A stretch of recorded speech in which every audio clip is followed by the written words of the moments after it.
كتب عليكم الصيام كما كتب على الذين من قبلكم لعلكم تتقون أياما معدودات فمن كان منكم مريضا أو على سفر فعدة من أيام أخر وعلى الذين يطيقونه فدية طعام مسكين فمن تطوع خيرا فهو خير له وأن تصوموا خير لكم إن كنتم تعلمون شهر رمضان الذي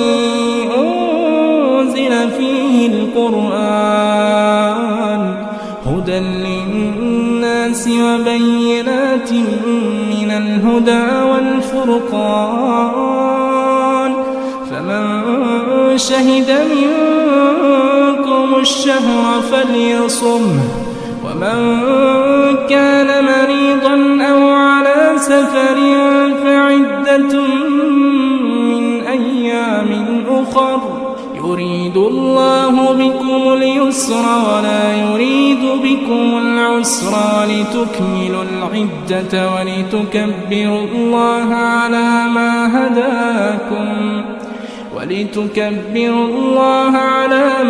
هداكم ولعلكم تشكرون